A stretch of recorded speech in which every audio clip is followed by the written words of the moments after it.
Hi, everyone. Welcome in. Thank you all so much for joining us today for Humanities at Play. My name is Kathleen Kuo, and I am a program manager with Nevada Humanities, our state's council partner for the National Endowment for the Humanities. With Humanities at Play, our goal is to pair gameplay and other interactive activities with thoughtful discussions about the humanities and how they enrich our everyday lives. So a couple quick notes before we get started today. If you're a first-time Twitch user, welcome in. Thank you so much for joining us today. If you'd like to chat with us, share poems, applaud, ask questions, I encourage you to make a free account, and that way you can actively participate, and especially, again, if you'd like to share any poems with us at the end of the stream. If you aren't following us on Twitch already, you can also click that follow button, that heart button, and that way you'll get our notifications whenever we're live. So today it's my pleasure to have back with us Jesse James Ziegler. I'm going to pin you here, Jesse. So he formerly streamed with us on April 5th. I'm so excited to have him back with us. Jesse is currently serving as Poet Laureate for the city of Reno. He's the creator and manager of Monday Night Poetry and vice president for Spoken Views Collective. He's a member of the Sierra Literary Cooperative and a spoken word poetry contributor to Reno Art News.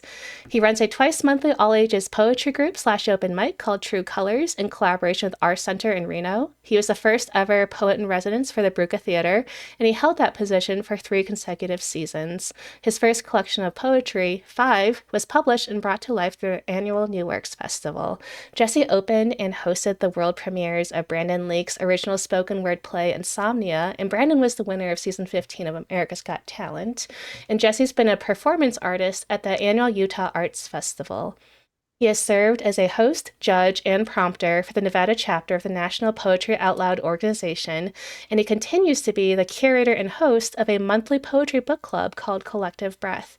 He's also an active member of the Nevada Poetry Society, which is a state chapter of the National Federation of State Poetry Societies.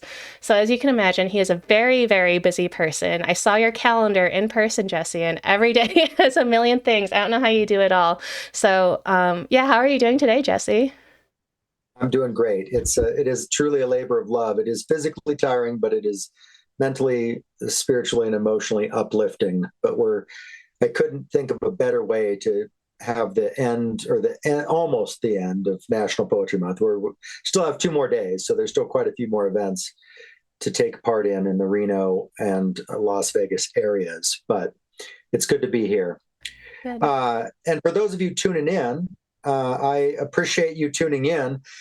Get your notebooks and your pens or pencils out because you're going to want to start creating your own pieces, which we'll have time to share at the end. I'll be reading the pieces that are shared in the chat at the very end. You're going to hear from some amazing poets today, but my contribution at the very beginning, before I introduced our first poet, is to share my personal prompt with you. Back on Saturday, April 13th, I had the chance to go to my old hometown of Grass Valley, California, and spend all day at the 8th Annual Sierra Poetry Festival. And I'm just going to completely rip off their prompt and theme for the day, which I thought was worth repeating. So if you want to write down the phrase storm and sanctuary, I'm going to ask you to write in response to the phrase storm and sanctuary. Awesome. And go ahead, Kathleen. No, that's awesome. So I've just pinned it in the chat. So yeah, we're going to have pinned messages. So as people come in later or just as a reminder, we're going to pin Storm and Sanctuary for you. And then just as a quick reminder, every poet, we have 5 poets here today across Nevada. They're going to provide a prompt or a phrase that we'll pin in our chat. And then everyone in the audience, you're welcome to use either those collectively in a poem of your own. If you want to write 1 poem per poet, if you just want to write 1 poem for a prompt, completely up to you.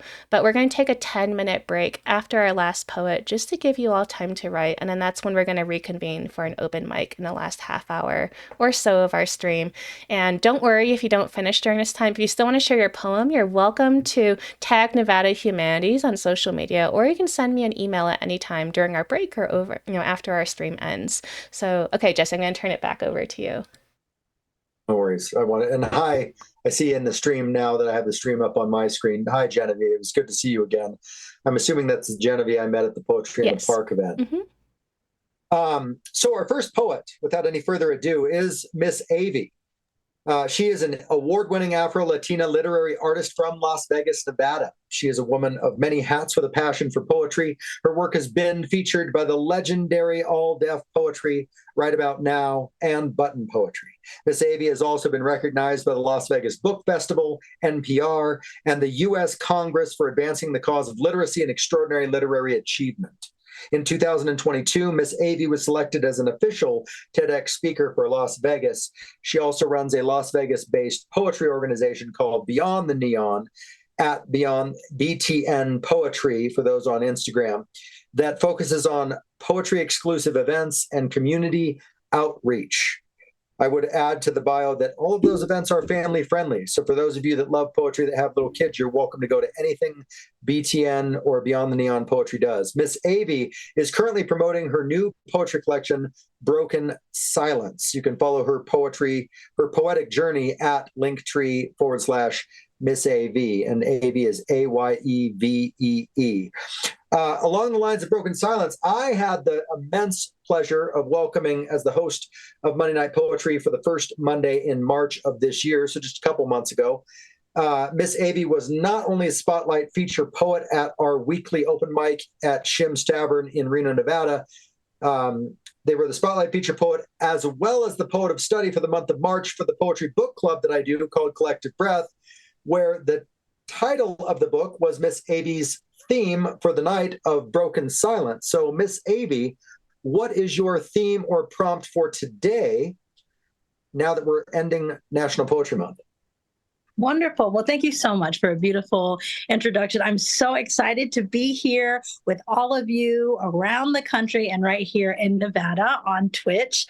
Okay, so the prompt, the theme that I would love for writers to really think about is, who are you in the moment before, right? We get in this busyness of, oh, we're doing a thing, but who are we before that happens, before the memory, before the writing? Really want you to think on that and see what comes.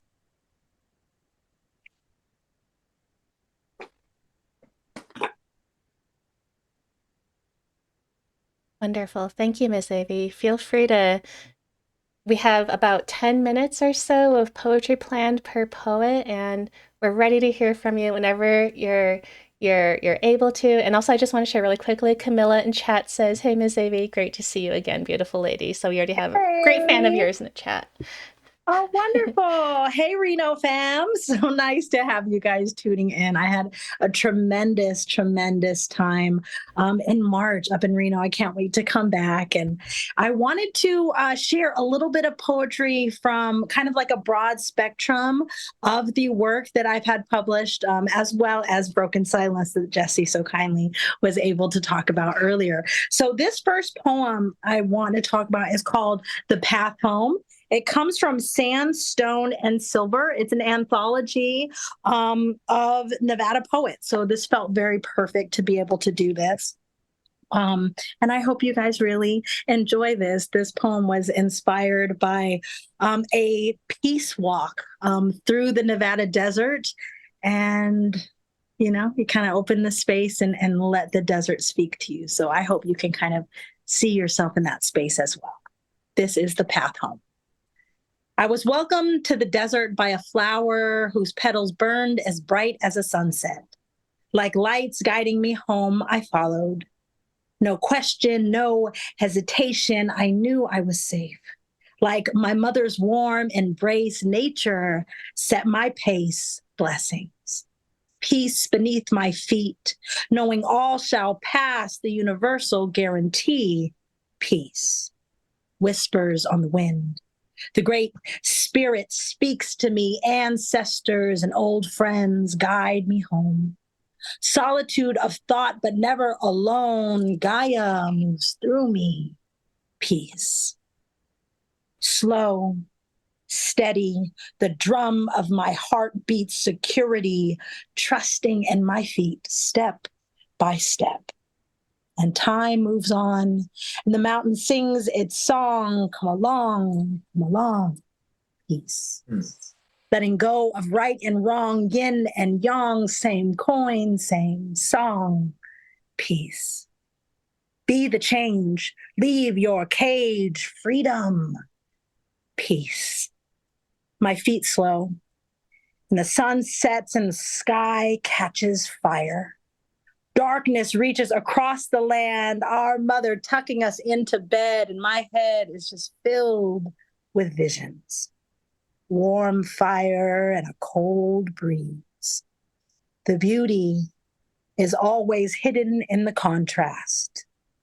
The thought comes with ease, answers to unasked questions. The beauty is always in the contrast.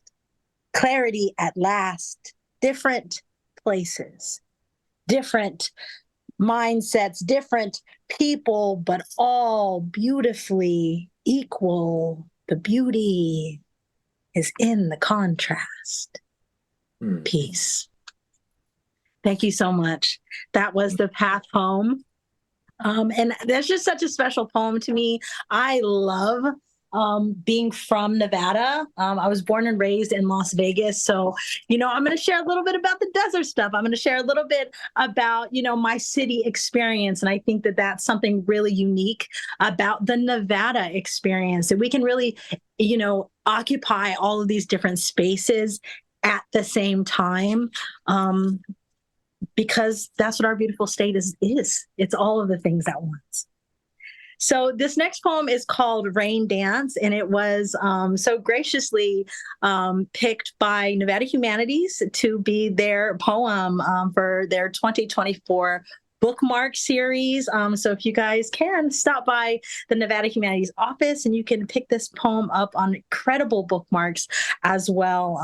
And I just love it so much. This is Rain Dance.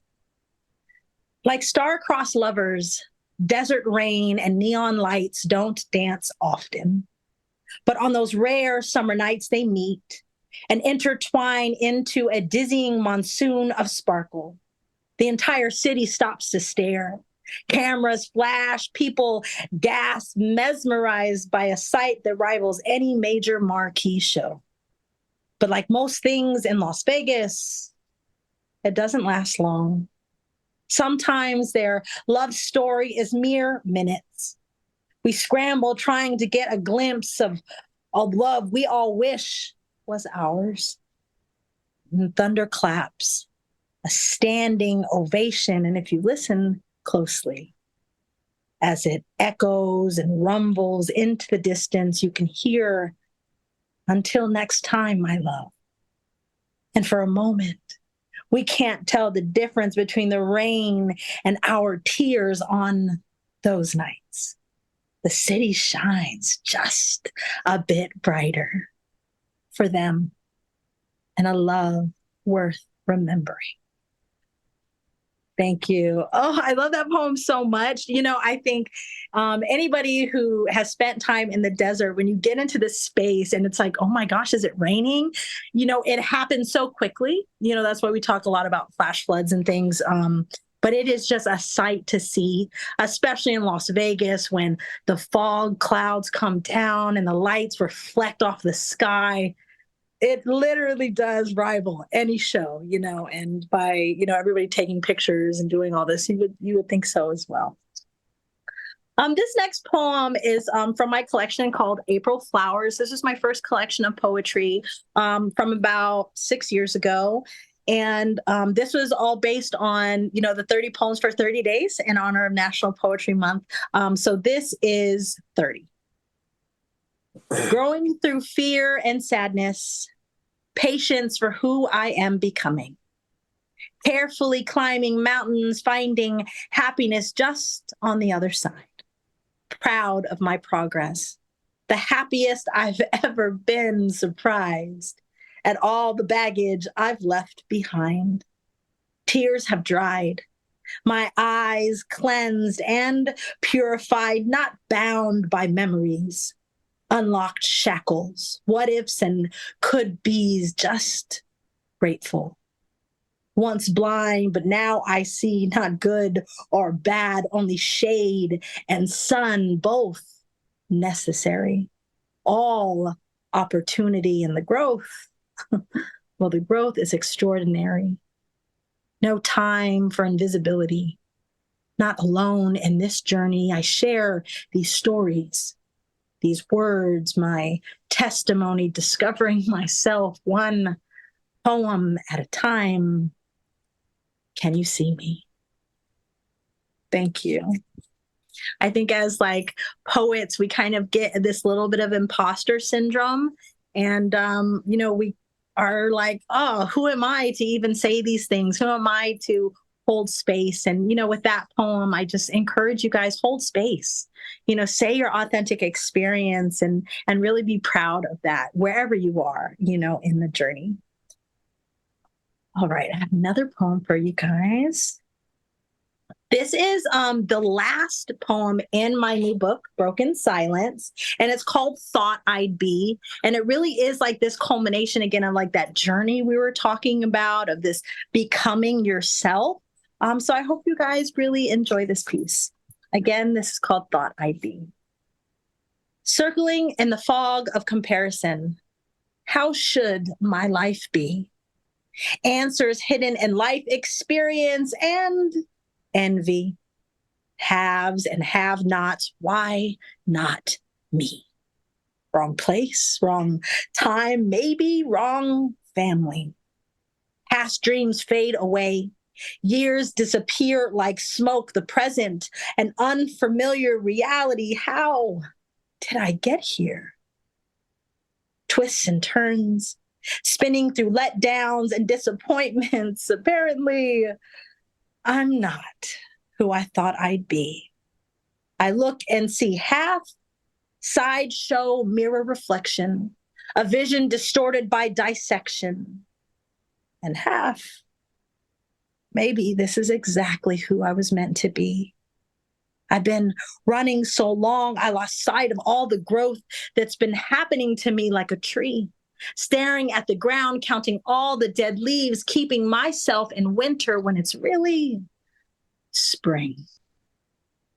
What if all of this is God's timing?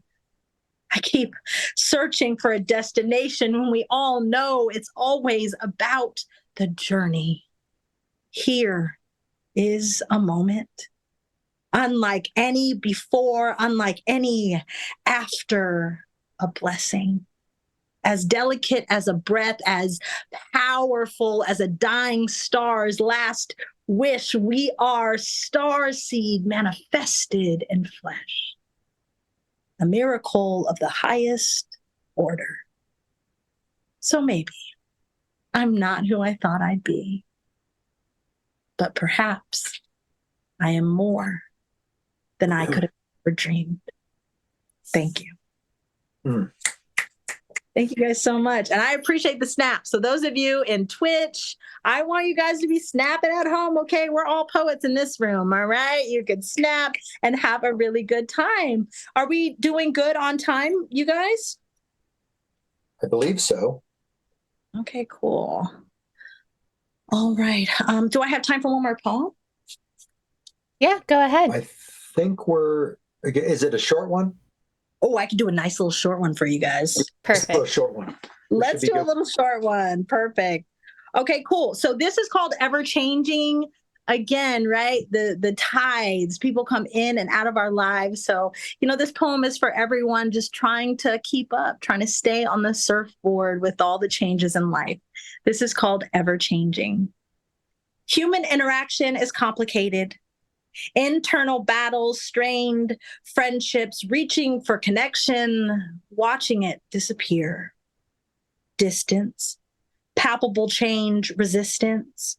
Chess game, conversations, reading between every line, telling stories in silence. Do we ever really know who people are? Do we ever really meet them, or just that day's representative? They say change is the only constant, and a universe that is always evolving into the next moment. How can we hold on to the people we love when they too are ever changing? I'm grateful for memories.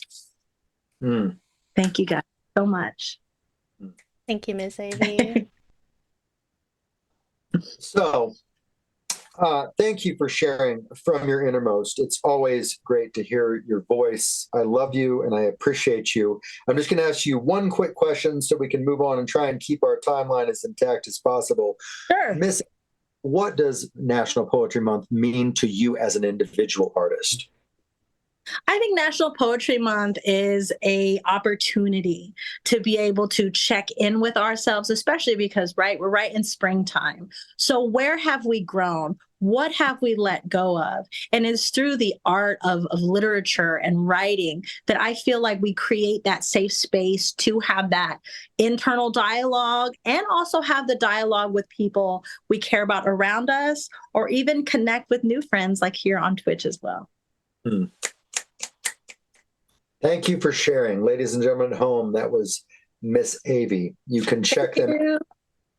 I already said earlier on Linktree/MSAYEVEE. Thank you again, Ms.AyeVee. The book is Broken Silence.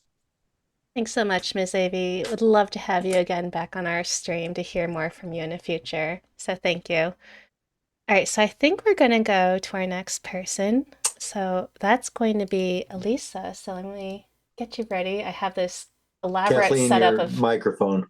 I have this elaborate setup of pins. Thank you, Jesse. So I'm gonna Noise. get Elisa up here. Elisa, thank you so much for being here with us today. For those of you who don't know her, she is a Mexican American writer and a spoken word artist originally from Los Angeles, California. Her journey in the spoken word scene has been marked by significant milestones, including her role as the coach for the Spoken Views Youth Collective at Brave New Voices in 2016. In 2017, Elisa made history as a member of the first ever Reno team to compete in the National Poetry Slam held in Denver, Colorado.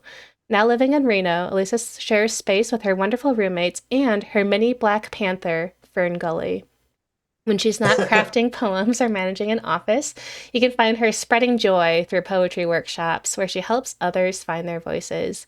Away from the stage and office, Elisa loves baking sweets, laughing too loud, and turning dance partners into cherished friends.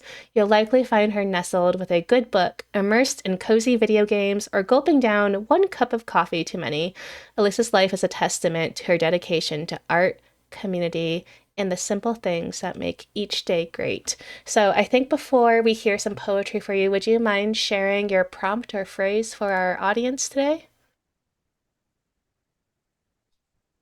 And yes, we'll have you unmute yourself. Thank you. Cool. Yeah, I was like, I'm pretty sure they can't hear me. Yeah, so kind of similar to Jesse, I am taking a prompt from Megan Falley because she's one of my favorite poets. And she recently did a prompt where it was write a poem where your first line is, didn't know what I was in for when. Okay, so you want the first line to be, Didn't know what I was in for when. didn't know what I was in for when. Got it. All right, take it away. Yeah, so I have a few poems, some old things, some new things. Yeah, and I hope you guys like them. This first piece is new-ish. It's called Slam Queen. And I'm reading from paper. Sorry, y'all. Poetry Slam, a competitive art event in which poets perform spoken word poetry before a live audience and a panel of judges. Queen, noun, a woman eminent in rank, power, or attractions. Slam implies there will be a prize. Queen implies royalty. They call me the Slam Queen. I call myself damaged, vulnerable, exhibitionist, chingona on the good days. I swear most days this feels like a sacrifice. Words flowing out of my mouth like blood flowing out of my veins with every self-inflicted stab wound. And that's just a simile for what I do, not what I've done. In poetry, there are no rules. Sure, there are forms, but in a slam, I can come up here and say what I want. This stage is a glass house. Watch me provide a play-by-play of my trauma. Have you heard the poem about rape? How about the heartbreaker when I felt like I was underwater suffocating? You can see everything. But do you actually see me? Or do you see what you think good poetry should be? In slam, there are so many rules.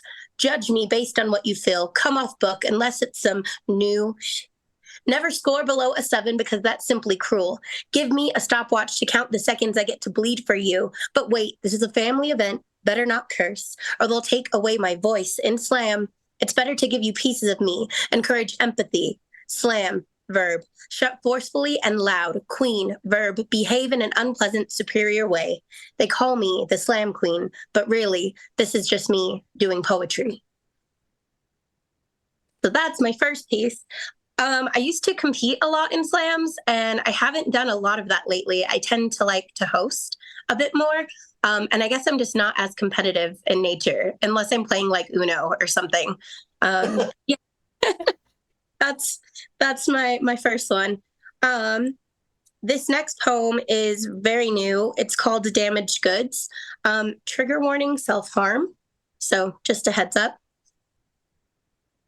Peripheral neuropathy, usually seen in the hands and the feet when your nerves malfunction due to damage. When I say that I am damaged, I mean it quite literally. I'm not sharing this for sympathy. This is for me to tell you, you are not alone. I began self-harming as a need for control, thought that it could ease my anxiety with just a little cut would be enough. Turns out it does not stop.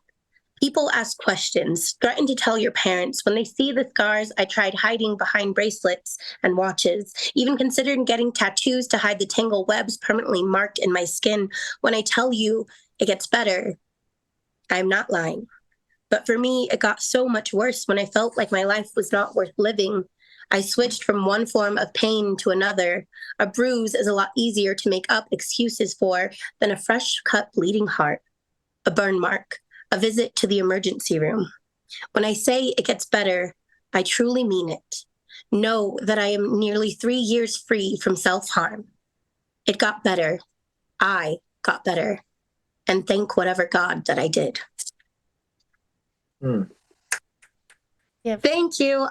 Snaps and I tend to claps write for a lot you. of poems that are autobiographical. And so I share my experience because I feel like if I share what I've been through, then maybe it'll encourage someone else to speak up or to just simply feel like they're not alone in this world, because this world can be tough. All right. This next piece is one of my favorite poems. I'm a very proud Garcia, and it's about me and my sisters. So I hope you guys like it. The Garcia girls are part Valley girl, part Mi Vida Loca. My sisters were my first best friends, shared secrets and made pinky promises regularly, tolerated me since I came out the womb too soon. They have been there for every awkward moment, have loved me through braces and a bowl cut and a mullet. When I lied to my mom about shaving my legs and told her that the razor bumps were heat rash. Every heartbreak. When Robin told me she could not love someone so much younger, broke my heart through MySpace messages. When the first boy I loved married our best friend. Every cringy moment. When I told Victoria I lost my virginity in the backseat of a church boy's BMW, Belly laughed and told all of her friends I stained the interior to match the paint job. The Garcia girls taught me how to love myself before I could even find things to hate. Told me that my chubby was cute, that my brown skin was nothing to be ashamed of, taught me how to embrace myself. Victoria showed me how to tease my hair, how to rock gold hoops, how to ask for forgiveness, how to get back up after falling from grace, how to ask for help, which I still need to work on at times. Rita showed me what it's like to have love for everyone. She taught me how to apply too much eyeliner. She also taught me how to shotgun a beer. I taught her how to speak her truth even if it hurt, that I could be her safe place even if she was too scared to share her story. Regina showed me what I do not want to become, demonstrated compulsive behavior, bloodshot eyes, and disregard for other, taught me how to be stubborn, and in turn taught me how to be a fighter. I do not mean this as an insult, but a lesson. The Garcia girls are the beginning of a blonde brunette and a redhead joke. We've all got tattoos despite our parents' wishes, some form of anxiety or depression, the same wide nose and dark brown eyes. We shout, "I love you, bitch," when we head out the front door or greet you at the family dinner. We are not chismosas, but are like, we're always ready to spill the tea. Victoria, Rita, Regina, my sisters, my teachers, my best friends. Do I have time for one more, y'all? Yes, go ahead. Yes. Yes, cool. So this is just kind of a poem that I want to share because Spoken Views has been there for me to do poetry and has provided me so many opportunities to share my truth. So it's a little kind of an ode to Spoken Views. But yeah. The disco ball is shining from the ceiling and Kendrick Lamar is playing at full volume while we wait for the night to start. Seats fill as strangers flow in from the alley. I see new faces every night and they're all here for the same thing. I am not religious, but this is my church.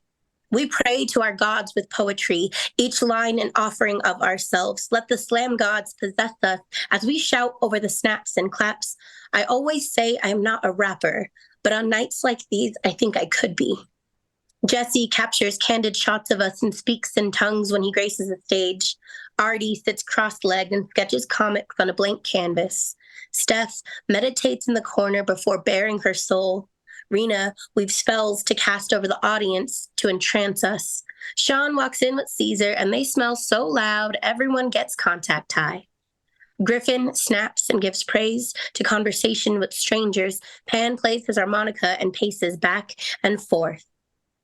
Robbie shoots whiskey with help to ease the nerves. It has been months since I've been here. Feels like a lifetime ago. Poets adding lines to the list for a chance to speak. I make exceptions. I want to hear from everyone. Energy buzzes in the room. I hear bits of pieces and puzzle them together. Call this excitement. Call tonight my favorite, knowing that the next time will be even better. Iain created this for us. Walked at hip hop open mics so we could run poetry open mics. So I follow you down this road, my poetry husband. Thank you. I can still feel Emily's presence since she left us. My spoken word guardian angel. I pray she is dancing with Erica, with Naomi, still riding bikes and writing poems. We miss you. Look how we continue to grow. This is my chosen family. You are my guests. Come inside. All are welcome. Thank you. Thank you so much, Elisa. I just wanted to let you know there are all these beautiful comments in the chat while you were reading. You know, people thanked you for a poem about competitions. Unger Asher just said, Uno is serious business. And then, of course, thank you so much for sharing such personal poems with us today. All the snaps and claps to you. No, thank you guys for listening, for tuning in on a Sunday. Yeah, so I think I will ask you a brief, quick questions. Oops, let me put myself on here as well. So, Alyssa, just really quickly, or doesn't have to be quick, what does poetry mean to you? What is the role of poetry in your life? So I was thinking long and hard about this, and I kept coming back to poetry is my purpose. Poetry is how I communicate. It's how I discover parts of myself that I never even knew were there. So for me, it's about discovery. It's about communication and being able to share your story.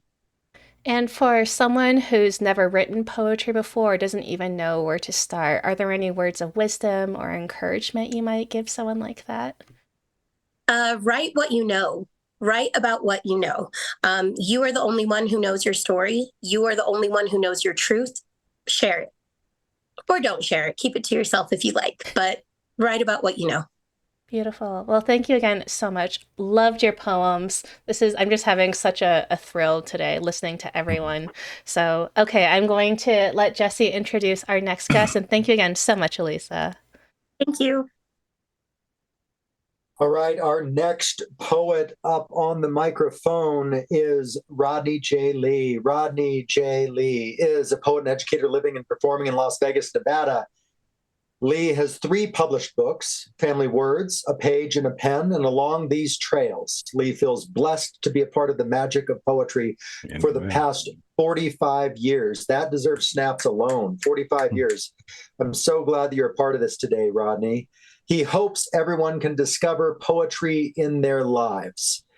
And I will ask you to Google him because that is a short bio compared to the body of work that this man brings to the table. But I will ask you, for the outset of your set that you're going to share with us today, what is your prompt / theme for the listeners at home to mill over in their own time to write about? Okay. So, first of all, good afternoon, everyone. It is truly a pleasure to be here. I'm honored to be a part of this list. Those wonderful women who read before me and those great people who are going to come after me. It's truly a blessing that poetry has a minute to be a part of the airwaves. But my prompt, I like for everyone to begin by reflecting on the ways engaging with poetry deepens our understanding of ourselves, our worlds, and our shared humanity.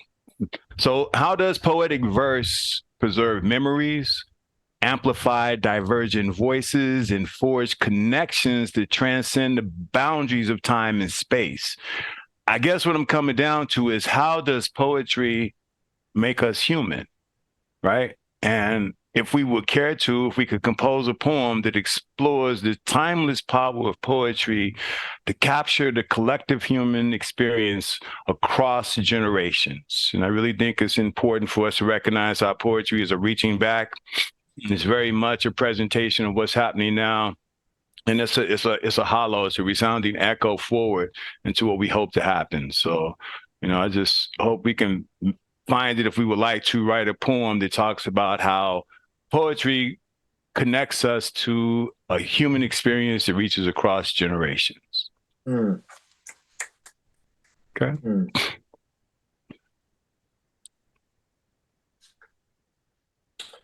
All right.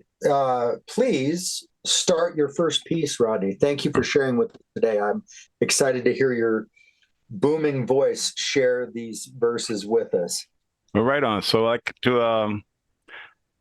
went through a lot of poems trying to decide what I was going to do, but I had lunch with my son today, and my son is 32 years old, and it was just, it's always great when I have an opportunity to see him. And last night I saw my nephew, who's like a son to me. His father died when he was 12 years old. He came out here when he was 18, and, he just retired last night at 45 years old after 20 years of serving at the test site. So I'm really inspired by both of them. And it gives me a moment to pause and reflect on where we've come from, right? So I'm going to read a poem. I'm going to dedicate it to both of them, but I wrote the poem for my son so many years ago when he was just a little boy, man. I used to hold him, man, when he was a little dude, right here, cradle his head in my palm of my hand, and his arms would dangle on my arms. He was my little dude. And this poem is called Little Hands Touching Me, and it's to my nephew and to my son. Reaching for life, reaching for love, little hands touching me. Lollipop juices, syrupy sweet, sticky little hands touching me. Fell down, scraped his knee. His trembling little hands are touching me. Mm.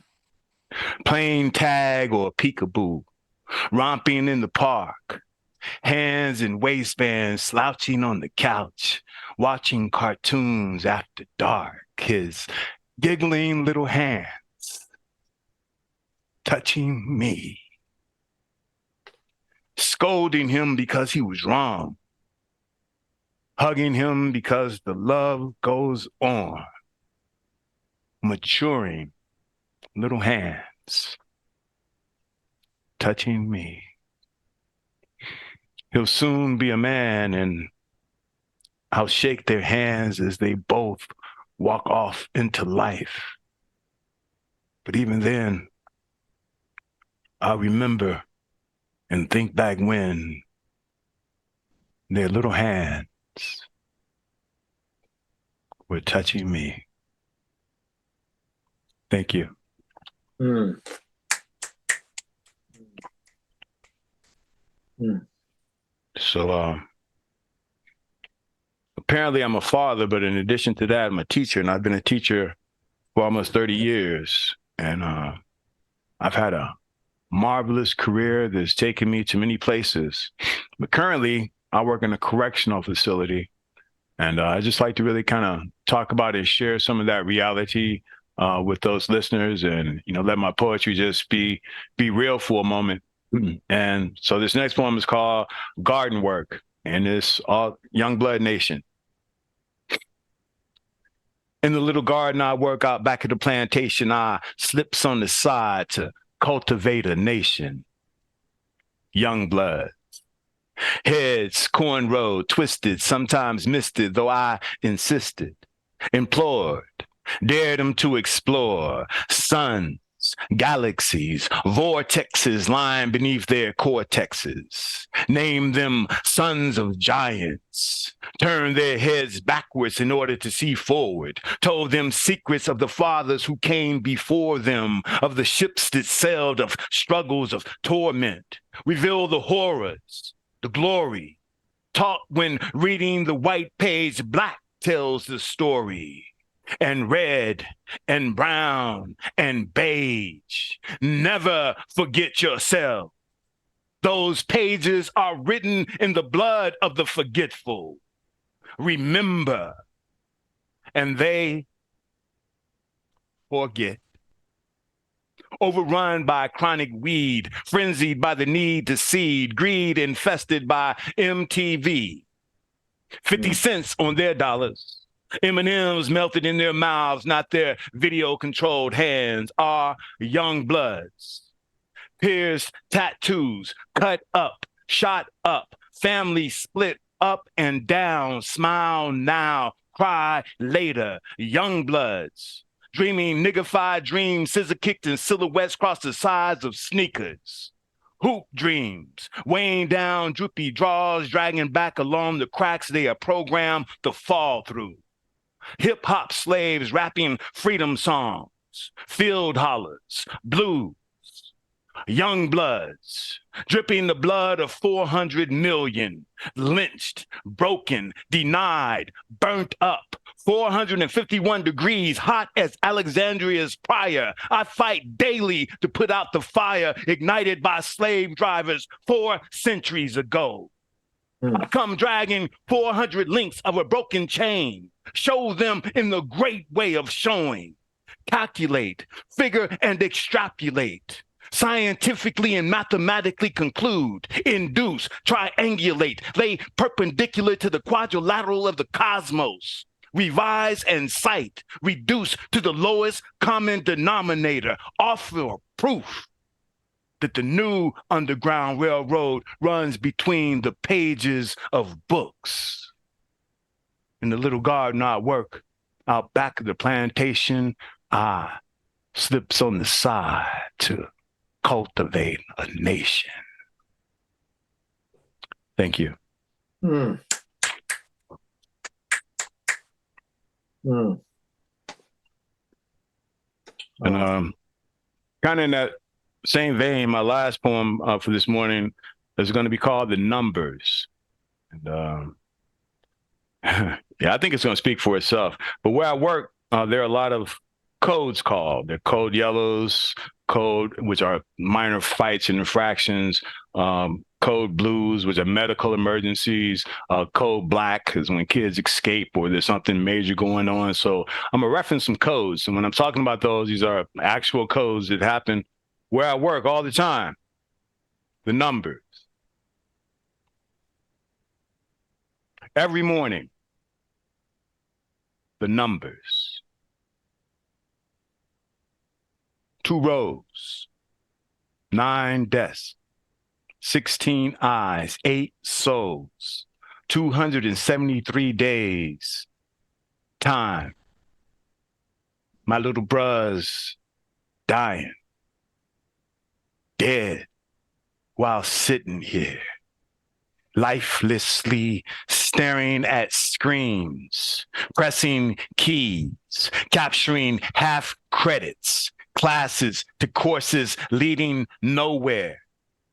Trap floors flip revolutions, revolving doors, recidivism, Jailhouse meiosis, cells divided, 8 by 8, multiplied, 5, 10, 25 years, life for the lucky. We pour out a taste, spill wine, drip, drop 6 feet down, silence the moment for the unfortunate, the slow, the slipping, the OD, the executed, the gunned down, the dead. The numbers keep adding up, stacking up, the ghost piling up, spilling avalanches of boys, hidden figures, falling bodies of boys, lost, raining down in sounds, wells, shouts of mental anguish reverberate up and down these halls, sound codes in colors, the yellows, the brawls, minor infractions, verbal confrontations, revenge, disputes, ops in rage, then desperate days. Code black, cut up kids hopping the wire, bleeding, bloodied feet on the run. They tire, so young, lose the fire, the hope, the desire for life. Late at night, after lights, sounding softly, code blue, code blue. Sheets wrapped round necks, faces gagging, choking on meds, tongue hidden deep in dark caves, despair, depressions dug out of youthful flesh, graves. And every morning, the numbers, 2 rows, 9 desks, 16 eyes, 8 souls, countless days, time. My little brothers dying, dead, while sitting here. Mm. My name is Rodney J. Lee, and I thank you for this time this afternoon. Rodney, thank you very much. It was an honor to listen to you. I hope you're hearing me snap for you. I'm trying not to be distracting because of the audio context that we're within, but I just was taking notes as you were writing down because you were teaching class to me for sure. So thank you for sharing your voice. We'll ask you one question before we are done with our time slot here allotted, that for anybody who has not been in this game for 45 years, who's just getting into it or has been into it for 2, 3, 5, 10 years, what recommendations might you have? What advice would you have? What advice would you want to give to your younger self? And by virtue of that, to give to somebody like me that's just trying to carry the torches that other people like you have worked so hard to light in the first place? I tell them to write. And write how often? Every day? Writers write always, to write. Yeah. To write. Yeah. And just keep writing and rewriting and revisiting and see what you wrote a long time ago and bring it back to life and let some stuff die and have funerals for it and get rid of it and move on, but keep writing. Writers write always. Just write. Yeah. If you write yourself into situations, write yourself out of situations, just write. If it feels hopeless, put your pen to paper and write, and put your fingers on the keys and write. Just write. That's the best advice I would give to a writer. You need to write. You need to write everything. You also need to read, and you need to read selectively. You know, you need to read to be in touch with the pulse of your generation. You need to know what's being said and who's saying it so you can know what's yours and what's original and what's just, part of what's in the ethos. You can hear it sometimes. You go to cafes, you hear a lot of young poets and they get into, a thing where they kind of maybe all sound alike, but, and it's a good place to start. But, we're all searching for our own voice. And the only way to find your voice is to write.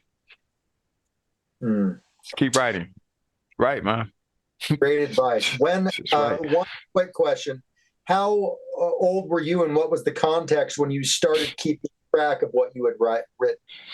How did you start keeping track of things? Yeah, it's a little twisted. I won't really give kind of all the details, but I can tell you it involved a female.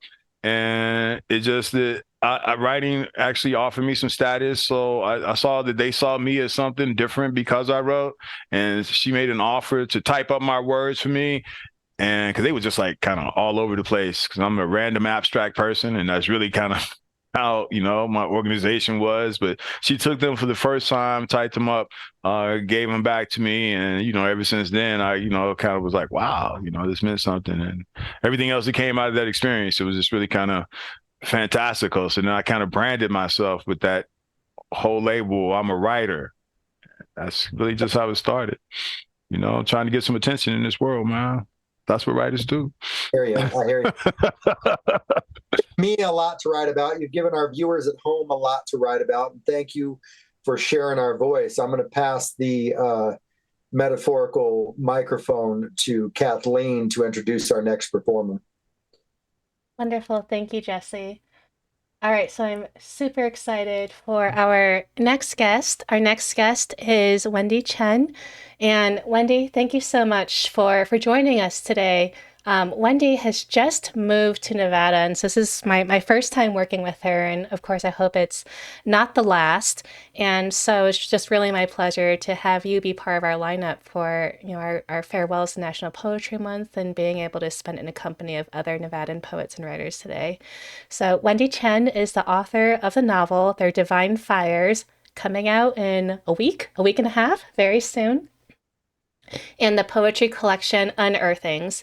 She is the editor of Figure One, associate editor-in-chief of Tupelo Quarterly, and prose editor of Tupelo Press. Her poetry translation of Song Dynasty woman writer Li Qingzhao are forthcoming in a collection titled The Magpie at Night from Farrar, Straus, and Giroux in 2025. She earned her MFA in poetry from Syracuse University and her PhD in English from the University of Denver. Currently, she's an assistant professor of creative writing at the University of Nevada, Las Vegas. So before we get started today, Wendy, what prompt or phrase would you like to share with everyone in our chat? Thank you so much for that introduction, Kathleen, and thank you for having me here today. It's such an honor to be a part of this program. The prompt that I'd like to give is to write a poem that incorporates a scene from a dream you've recently had. And that prompt is very much related to the work that I'll be reading from today, which is an excerpt from a longer poem that is still a work in progress. And that longer poem incorporates dreams that I've had and my dream journaling practice. And it's documenting my father's dementia against the backdrop of the Odyssey, specifically Emily Wilson's recent translation of the Odyssey. And the reason why I was so interested in dreams and dream logic while working on this project was that I found that the logic of dreams could explain something that the logic of the everyday of reason might not be able to explain, such as specifically, illnesses and why they happen and what the results of them might be. And so dream logic is an incredibly important part of this work. So I'll start reading a little excerpt from the beginning of the project. Circe is a goddess not of the moon, but of magic. Her name comes from Kirkos, meaning falcon, and also Krikos, meaning circle or ring. She lives in a stone house on an island thick with forests.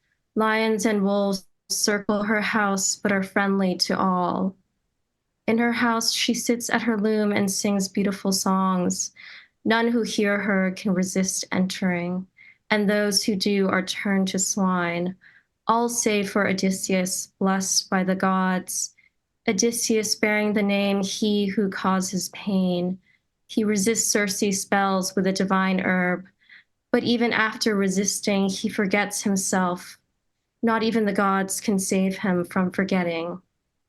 Though in the end, Odysseus remembers again, reminded by others of who he is and where his journey will take him. That is back to the one he loves. That's the magic part of the story. There are just as many names carefully crafted to please the ear for the disease itself, like Alzheimer's disease or softening of the brain. If none of these appeal, try domestic illness or shizhen, meaning the disease of losing wisdom.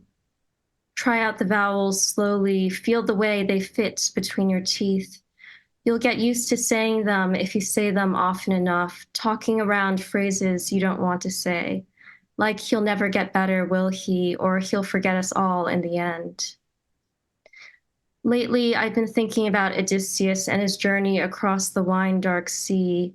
Having not read the Odyssey since college, I'm not sure what it has to do with my father's illness, or why I've been imagining Odysseus adrift, clinging to the broken pieces of his boat, or an island surrounded by swine in danger of turning into one himself at any moment, his nose into his snout, his hands and feet into cloven hooves, a metamorphosis, except that I've been giving myself over to dream logic now that I've been recording my dreams every morning and realizing dream logic is the only kind of logic that makes any sense, the only kind you can trust with all your being, especially when all other forms of logic don't do anything to help make sense of what has happened or why.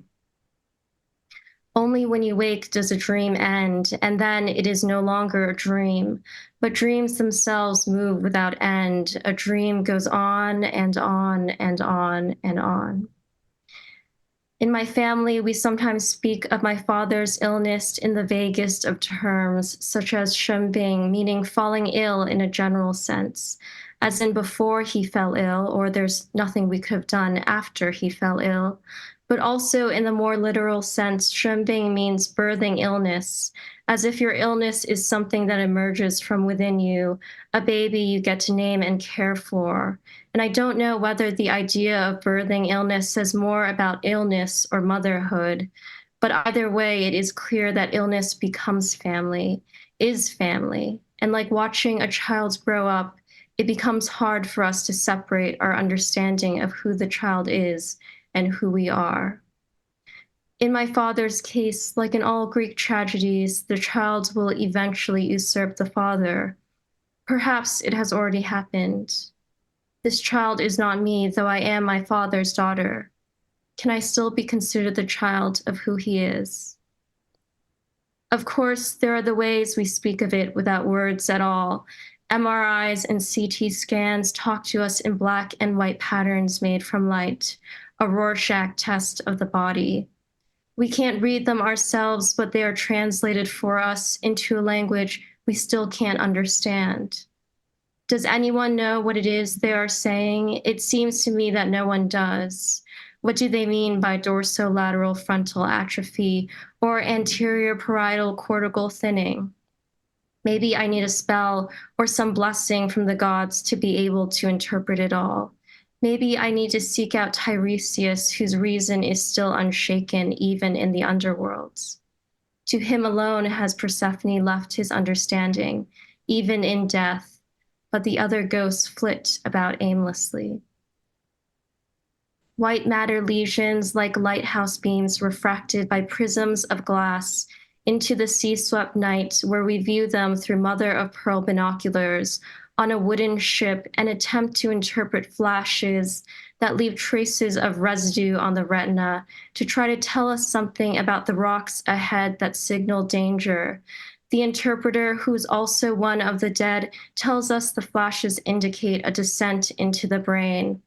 Those on board fear descending into the brain. We hold a discussion and cast our votes, but the captain, who is also the ship, does not heed us, and so we dive deeper toward the wreck at the bottom of the sea, which is at the same time our own ship, knowing nothing will come to save us, and there is nothing to do, save for sitting beside one another in total silence, holding your hand in mine. What did they say to call Odysseus back to himself, back to the knowledge of who he was and where he was returning? What kind of incantation did they weave into their words, the spell to break the spell? Was it divined by the gods? Was it allowed by Circe herself, letting it all come full circle? Or was it by naming him or his condition, by calling the name of someone he loved? But dreams move without these kinds of questions, without do you remember, without do you remember me, without do you know my name, without do you know yours, without do I love you still, or you me. Thank you. Mm. Mm. Would you like to share another poem, Wendy? You don't have to, but I wasn't sure if there was another one you'd like to I share. think, Kathleen, you might be muted. Oh, sorry. Now, of course, I'm the one who unmutes myself. Would you like to share another poem with us? Or you don't have to, but I just thought if you want, you have a little bit more time if you'd like to. I think that's all I have for today. No, totally okay. Just So I just want to say your poem really resonated with me. I think about my parents getting older and sort of just seeing changes in health and thinking about mental health and physical health, which are things we don't often talk about in my very Asian American family. So I really appreciate you bringing your personal experiences to bear in that poem. Um, so thank you. So in the time that we have, I guess I'll ask you a couple questions. The first would be, you are both a writer, of course, and a poet. So I'm wondering how you balance the two. Of course, you have a book coming out very soon, but um, what is sort of the role of poetry in your life? Do you consider yourself to be a poet and a writer? Are these interchangeable? I'd love to just sort of explore those two really quickly with you. Yes, absolutely. I mean, for me, genre boundaries between, poetry and fiction or poetry and nonfiction, those are all places of tension that I'm interested in exploring. So my work often pushes against genre boundaries and likes to explore the space of the in-between. I think um, by moving across different boundaries and different forms of writing, that's how we can become better writers and sort of challenge ourselves to think about how to express our ideas and our emotions in different forms. So I think, I definitely see myself as a poet. That's kind of the first genre that I started really writing in that I always knew I loved. But I also think of myself as a writer generally, and that poetry is one part of what I love to do. Thank you for sharing that. And I'm also, of course, struck by your poem in which you sort of, included references to the Odyssey. And I think sort of blurred those lines between poetry and prose at times. And it was really beautiful. And I hope that anyone in our chat who is, new to poetry can sort of, through all of the readings today, just all the different forms and types of poems that have been shared, it's just been such a great way to have this introduction to poetry, National Poetry Month. So before we move on to our last guest today, Wendy, I have one last question for you, which is, again, just for anyone new to poetry or who is, nervous about writing, what kind of tips or words of encouragement might you give them? Absolutely. So, the first tip might be to go out and find really communities of other writers, or maybe even start your own. So, you know, seek out what local communities are in place and really you start going to those areas and those meetings and just learn how to dedicate time to writing, during those meetings and get to know other writers. And the second tip might be to also read widely. So, I think you can't really be a writer without being a reader and loving to read. And so you learn so much from other writers, from how they structure poems and how they put together poetry collections. And, that is all at your fingertips at the library or the bookstore. So be bold in your reading lists and explore poems and writers who you don't know if you'll like. And all of that will be invaluable to you as you build a career as a writer.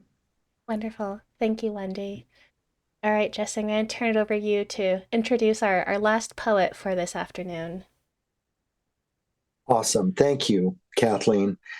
So our last poet of the day, the fifth out of five, as we come to a somewhat end of National Poetry Month, is Mr. Iain Watson. He works as a third grade teacher and is currently in his 11th year as a certified educator in the Washoe County School District. Watson holds an MA in teaching from Sierra Nevada College. He is the co-founder and director of Spoken View's Poetry Collective and also a member of Nevada Poetry Society. Iain has been writing and performing poetry for over 20 years and is proud to have shared the stage with nationally recognized poets such as Brandon Leake, Michelle Myers, and Buddy Wakefield. Watson also dabbles in photography and is a jazz vinyl collector. Iain currently lives in Reno with his wife, Jamie, and Kat Garnett. I love reading that aspect of her being called your wife. You just got married. Congratulations, my dear friend. Thank you.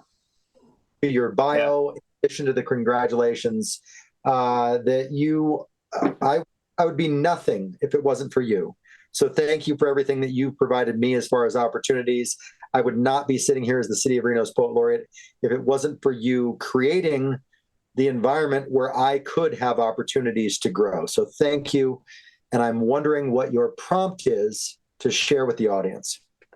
Well, I was bouncing around. Originally, I wanted to you could still do this, is pick a song, like a favorite song, use that title as kind of your lead into your theme.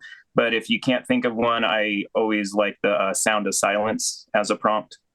So you can just go off of that phrase, the Simon Garfunkel song, Sound of Silence. But you can pick your own song if you want. All right.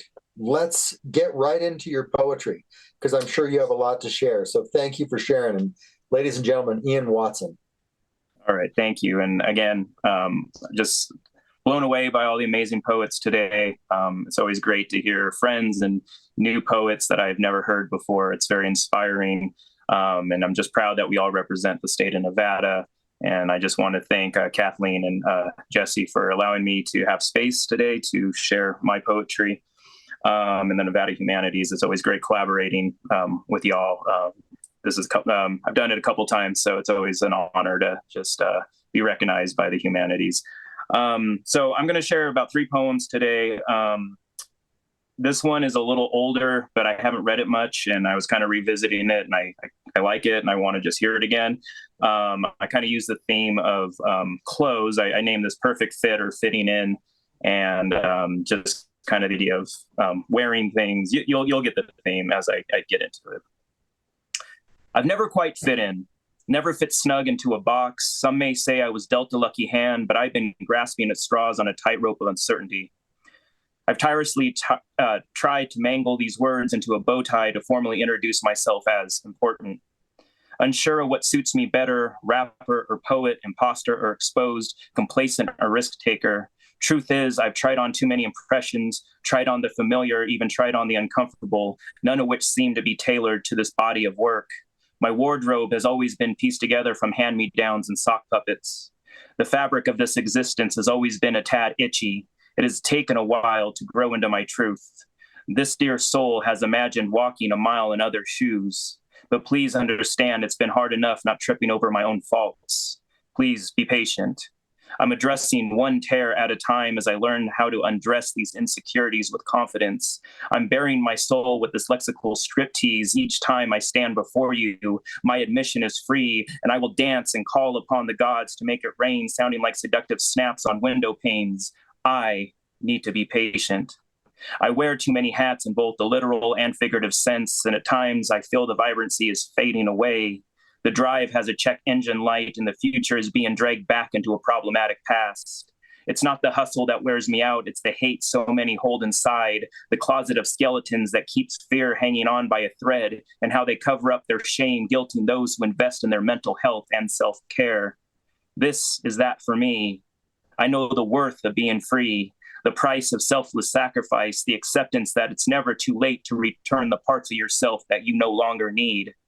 I hold no tricks up these sleeves, just a full deck with the flushed out full house of beating hearts. Vulnerability suits me well. Poetry has always been in fashion, always molded acceptance quite elegantly, and like a button, it's where I know I fit in both snugly and perfectly. All right, thank you. All right, so this next one, I just finished this morning, so it's very kind of still rough, but I've kind of sat on this poem about my grandfather, and I just had a moment where I was cutting my dad's hair, and my grandfather used to cut our hair, so it was kind of inspiring, like almost following in his footsteps, and I wanted to kind of start honoring that and writing a poem.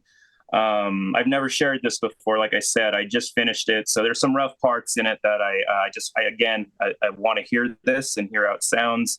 And, but I've been meaning to finish and write this poem for a while. So I used today as a good excuse to see if I could get through it.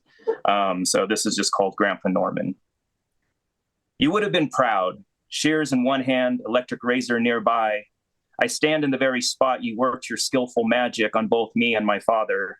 You haven't stood on this kitchen floor for 20 some odd years. Same chairs, same table, same space, just a bit more dust. The hair that falls is now more gray, more white, more thin. I arrived absent of your signature green briefcase, but I brought enough confidence to navigate my father's aging canvas. I'd like to say any ability I hold to cut and shave is genetic, but we are not of the same DNA, unaware of this for the longest time. And I do wonder about my biological grandfather at times, the reason I claim these partial Pinoy roots. But I refuse to ignore the transfusion of your influence, forever your grandson, forever letting your smile and nostalgia resonate through me. I feel your spirit in these hands and this focus, and I joke out loud that if teaching doesn't work out, I can always become a barber. You were a gentleman, soft-spoken with a mustache as rough as your upbringing. You held hurt in ways I never knew. Grandma was your heart, your breath, your favorite jazz song, the swing and bop in your step. I was told that you stopped your medication. You couldn't carry on through those solitary nights. Now, as a newly married man, I can empathize. And regret is not with me in the present, nor is resentment. I just wish I was older, more mature, and aware to inquire about your songs and your stories. But all I have are these few records from your collection, Heavy and Dixieland and Swing. The turntable platter spins much like the bloodletting bandages around the barber pole. The needle drops much like the hair from my father's head. I lay eyes shut as Ella's voice cuts through the dusk like your shears, and I dream of you and Grandma dancing cheek to cheek in heaven's swinging jazz club. All right, and I'm gonna close out with this last one. I shared this recently. This was my newest, well, aside from that one, this is the newest poem I have shared in public at, I host a jazz and poetry night where the poets share their poetry over improvised jazz. And we do an annual event called Sexy Grown Folks Poetry. And this was something I wrote for that, but it wasn't quite sexy. I tried to intertwine something about my relationship and stuff, but it kind of was all over the place. But I got a good reaction from it. So I'm going to go ahead and share it today for y'all. I named this Hope, or you can call it Revolution. I'm still working on the title.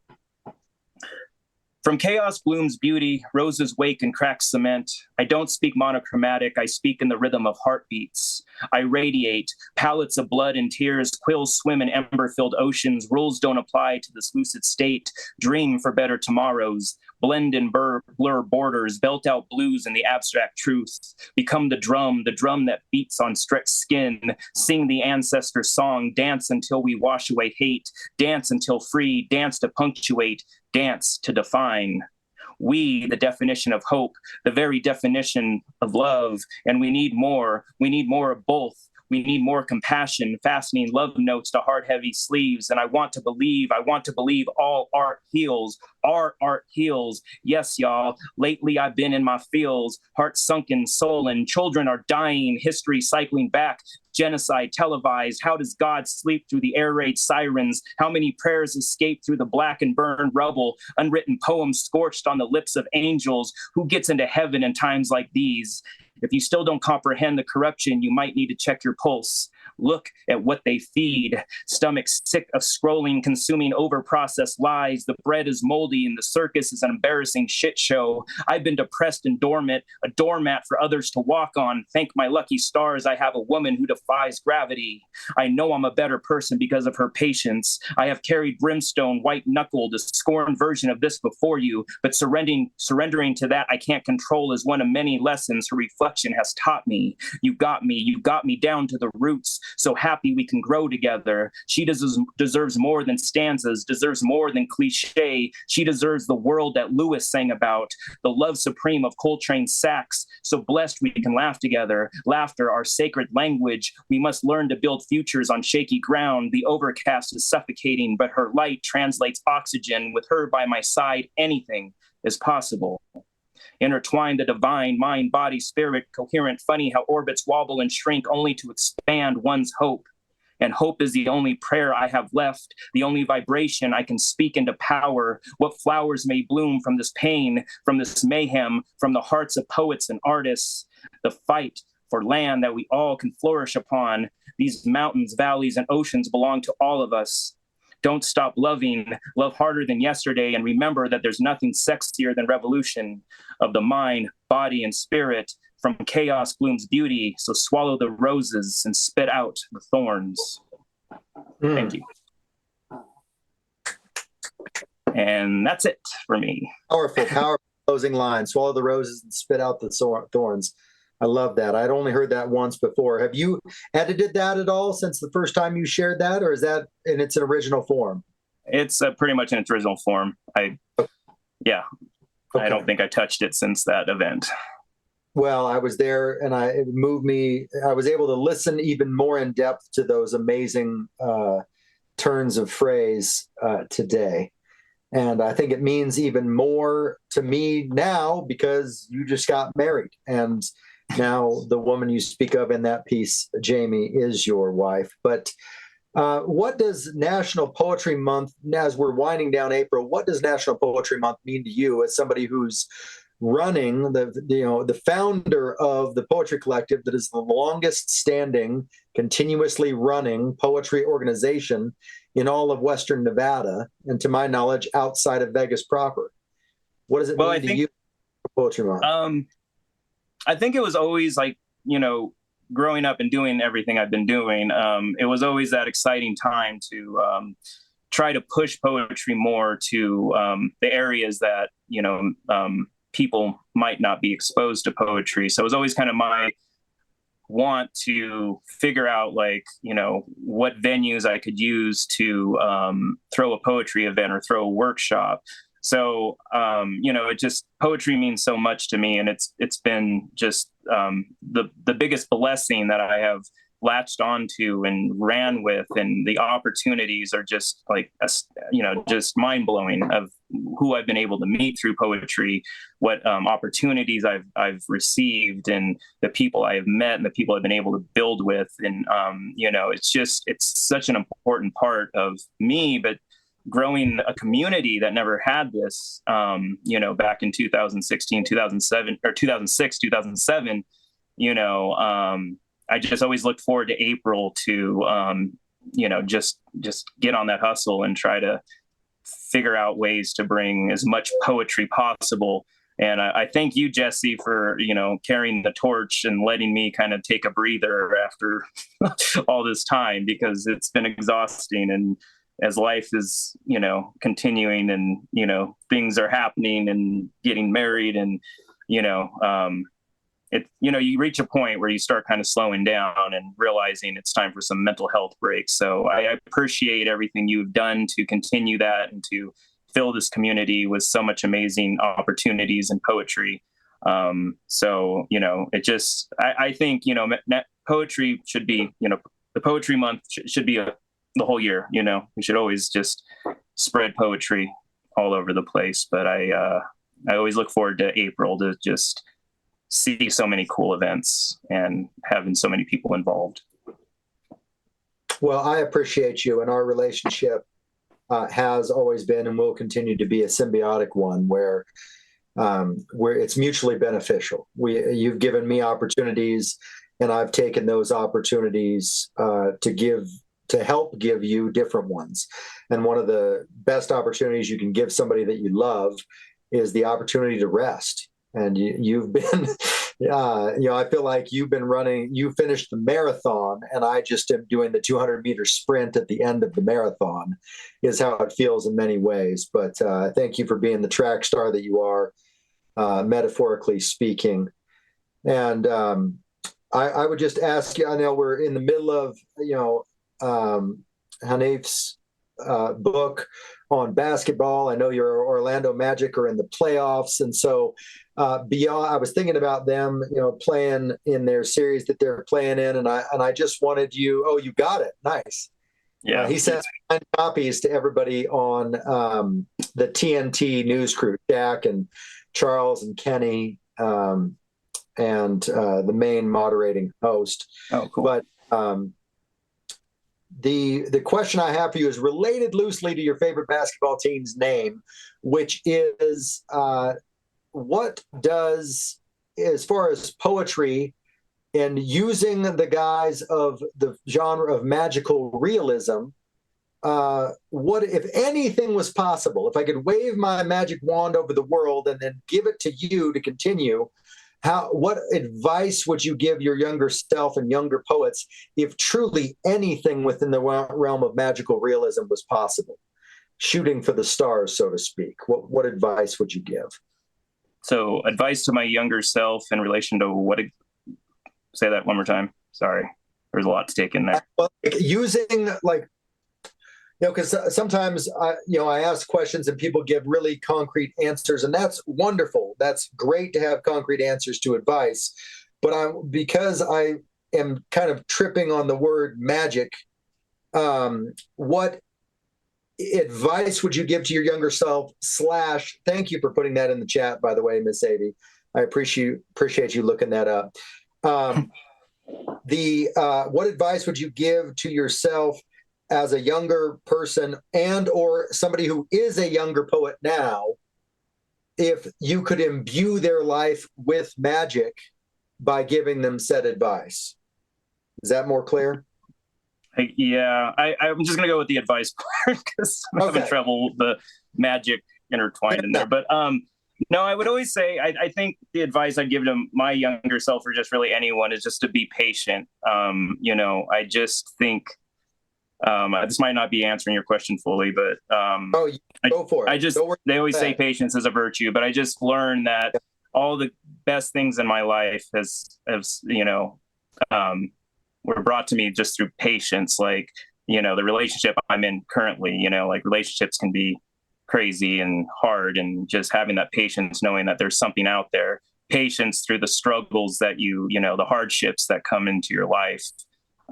Just know that, I don't want to say everything works out, but I think if you just kind of keep going and you keep just looking forward, I want to say things will work out, but you just don't give up. You just keep paddling and just be patient. I know we all want results. We all want to see that, that photo finish, that beautiful ending, but it comes in due time. There's a lot of goals I still want to reach, and I know I'm just I mean, yet to even come out with a poetry book, and I know it's going to happen, but I got to be patient. I can't push that, and I just think anyone who, has goals, just keep going for them. It'll happen. Absolutely. Brother, I love you. We've reached the point in our time where I'm going to let Kathleen lead us into the parameters of our break. Yeah, so I think what we're going to do, let's take about an 8-minute break. So we'll go until about 4:35. And then during this time, for the next 7 or 8 minutes, we have these prompts in the chat. I'm going to share them in our Zoom meeting in case our poets there would like to write a poem at all, using either 1, 3, 5, all of the beautiful prompts and themes that we received today. So when we're done, feel free to share your poems with us in a chat, and then Jesse will read them in an open mic setting, so to speak. So feel free to come with your poems. Don't be shy. But of course, if you want to hold them for a later time, you're more than welcome to. But we'd love to see what you wrote at the end of our stream using those prompts that were shared with us. So I'm going to put us on break, and can't wait to see you in about 7 minutes. So we'll see you all very soon.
Hi And we are back. everyone. Yes, we are now back. So hopefully during that break you all got a little bit inspired, got some water, stood up and stretched. Now is the time where using the prompts slash themes that our poets today shared with you, if you had the time to write anything during our session today, feel free to share that in the chat, even if it's just a little portion, even if it's not done. We'd love to now read those. We'll call this the open mic portion of our stream. So feel free to put in a chat poems of your own or anything that you wrote. And then, of course, I'm going to finish up one of my own. But Jesse, maybe you could start us off, and then if anyone wants to finish their own, and we have one from Kamala. Thank you so much for sharing yours. Maybe you could read. You're either welcome to read hers first or yours. Do you have a preference? I'll read Kamala's first. Okay. So Kamala would like to preface this as it is a whip. It's a work in progress. It's not finished, but here's mine. And thank you for being willing to share from your innermost. I can't scroll past where it says who. There it goes. There we go. No, I just couldn't see the last line of it for some reason, but it just let me scroll it up. Before I am a mixture of contrasting emotions and feelings, before I am anxious, my mind attacks me with incredibly hurtful thoughts. I begin thinking folks really don't want to hear or care what I have to say. My mind tells me it is not true when they compliment me. My mind tells me not to believe them before I'm questioning my decision. I am questioning who I am to do this, who I am to say this, who I am to be this before I am energized. I love attention. It all lost formatting. That's okay. The rest of it. Before I'm energized, I love attention. I'm Gen X. We didn't receive a lot of attention from our parents. Attention fuels me, lights my internal fire. Before I'm confident, I listen to my favorite songs, pumping myself up. Before I am numb, maybe part of my neurospiciness. I have a superpower. I can disassociate from the nervousness within me, powering through whatever it is. And Kamala, thank you for sharing that. And you should believe us when we compliment you, because I was just singing your praises in the break to the others, that you are such an encourager and such a daring, lovely human being. So thank you for sharing this as you're powering through whatever is on your plate. I was trying, for anyone who's listening at home and for the other poets that just gave me this grandiose body of lines to try to pull from, I'm just finishing up here real quick. Finishing up my final line. But I tried to write a piece that spoke to every artist's pieces they shared and every artist's prompts. So I'm going to go through it in order. And this piece is called Tapestry, because we've woven a tapestry of Nevada poets today. And so this piece is called Tapestry. It is written in couplets. It does rhyme. And it is a long piece, so please bear with me because you've given me a lot to say. I have a lot to say in response, but this is Tapestry. Starting with Ms.AyeVee and working our way through the artists in order. Who are you in the moment before? Filled up with anticipation for what's in store, along with what you bring to the table on the path home. The marrow in your bones wherever you roam, not just to yourself, but to others as well. The parts of your story you've never been able to tell. In the arid desert, performing the rain dance, singing breaks the silent awe, taking the chance, daring to hope for replenishment and renewal. Reflecting on purpose whose fold is dual, expanding to a 30-sided die, rolled like the thunder rumbling the sky. We join together as we gather to take in the shine. I close my eyes and joy knowing what's yours is mine and what's mine is yours, dancing together until it pours. I thought I'd be different by now, yet I know I'm right where I'm supposed to be in order to grow. Didn't know what I was in for when I moved to the biggest little city in September 10 years ago and met my sister from another mister, our slam queen, Elisa G, who has made it all get better, as all means all, I mean. What I say is the way she makes me wish to be a better man and a better poet for all the Garcia Gs. We've all done shows, answered I don't knows, mocked dude bros and shared in the glows, listening to others, sharing our druthers, honestly pure, helping each other, sister and brother, to endure in our search, in our church, in the way we choose to pray, guiding each other along to outlast the day, continuing to say things on which we were able to collaborate, setting competition to the side for us all to fill our plate. She writes what she knows and goes where she goes and brings everyone along with her in her throes. So we'll continue on down this metaphorical road, loving on each other and lightening each other's load. Rodney writes a poem for his son, sharing inspiration from a nephew when the moment had begun, enlightening us on how our mutual love affects ourselves, our worlds, and shared humanity from above, teaching us as he has been for 30 years, performing garden work to ease young blood's fears, getting them to see their identity and truth, never forgetting the pages written to give proof. He amplifies different voices. He demonstrates different choices to share his humanity with ours, with a voice strong enough to give everyone powers and decode the codes being shouted out over the waves, raising the bar to bend bars and save others from early graves, writing sentences to help others shorten theirs. It's obvious he works hard, obvious he cares, saving the lost, calling out to the elephants in the room, bringing hope to the doom and gloom, presenting lives well beyond the stark numbers to wake us from our troubles and our dark slumbers, encouraging us to write always as I am doing now, leaving me breathless, only able to utter the word, wow. Wendy remembers scenes from dreams she's recently had, speaking to dementia and the logic magically clad, dressed in garments blessed by ancient gods, despite minds withering and heads atop bods, softening tissue and resolve to cling to control, thinking of dreams going on when we've lost track of the goal, when time has released and taken its toll, how illness becomes family, adding to and subtracting from our whole. Translating the messages ascribed, adding to the elixirs we listen to imbibe, yet we fear descending into the wreckage below, called back to ourselves on the surface we know, finding resonance with Kathleen, our beloved host, and me as well, so to your sharing I toast. Balancing mediums, modalities, genres, and places of tension, riding the waves, adding to our comprehension, alleviating our apprehension, aiding our perception of magical realism to mention. She encourages us to seek out communities and create them and read widely within our own virtual and emotional playpen. As she plays with her pen, we benefit enough to help keep the torches lit. Iain closes with clothes, who has led events in droves. As anyone in Western Nevada knows, his impact and legacy ever grows. He asks me to think of the title to my favorite song, guiding us all gratefully, appreciatively along. He molds quite elegantly and reflects on cutting hair, fresh ink, new stuff never before shared. He sings with a musicality in his voice as I think back to his prompt's response as my choice.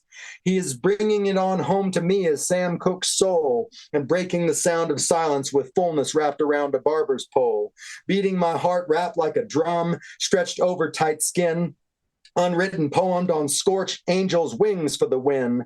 Happy he and she are wed and grow together. His angel joined him in matrimony forever, pushing poetry with her through spring showers, patiently providing everyone around with expanded hours, growing opportunities and giftings by spirit uplifting, weaving this tapestry to cover the battle-born state, alleviating worries, listeners carry covering their slate, knowing the torches are being carried, diversity of perspective is varied, and the art form is in wonderful hands, so everyone can breathe easier and better understands. Thank you for sharing, thank you for daring, thank you for caring, and being beyond comparing. I love you all. Thank you for sharing today. Amazing. Thank you, Jesse. In chat, I just want to share what I wrote. How did Jesse write all of this? Totally in awe. Yes, your multitasking is truly brilliant. You're absolutely amazing and inspiring. Jesse says, Kamala, love you. Thank you. Um, I I wrote a poem, I suppose. I love you too, Kamala. So I'm not sure. I'm happy to either read it. Maybe I'll put it in chat for you to read, or I can read it myself. I'm not sure what you prefer. Or I'll put it in chat for you. That might Well, be easiest. but I'm happy to read. I know you've done a lot of work to get this event set up, and I was furiously writing when people were sharing and when people were giving prompts, and I was trying to keep track of time and keep track of where we were along the pacing and everything for the event to honor all of our listeners' time at home. But thank you for the positive feedback.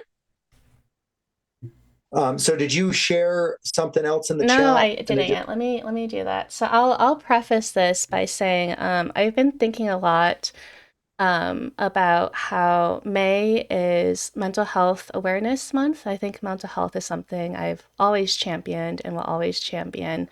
And then April is also, I believe it's Sexual Assault Awareness Month, and these things I think Yes. go hand in hand. So I'm going to share a poem in the chat that you're welcome to write. It's a little bit long, and I'll put the text in pieces in the Twitch chat as well. So I don't think I can read this. I'll let you read it, Jesse. Thank you. There is no title at the moment. Okay.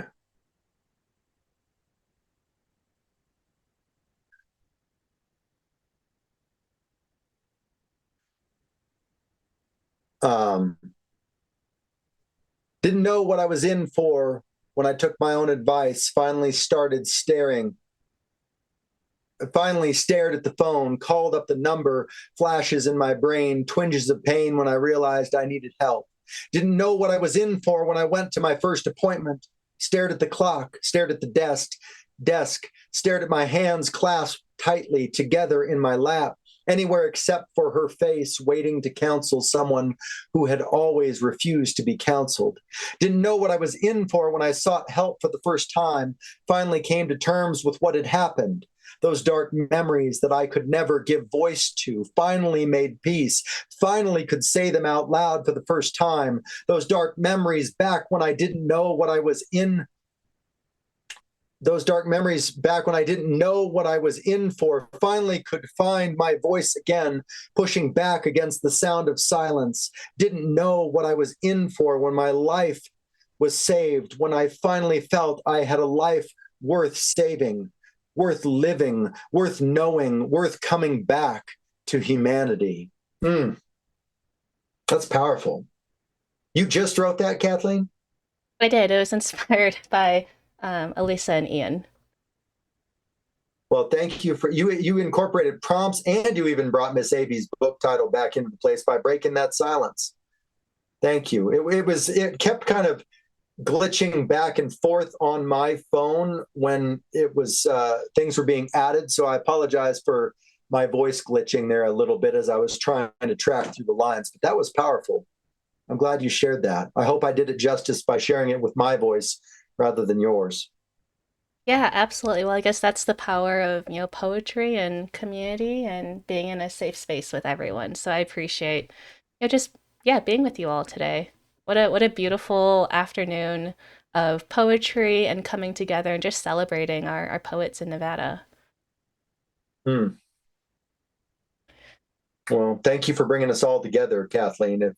We're all here because you've allowed us to have this space to weave our words together and give the listeners at home a lot to chew on.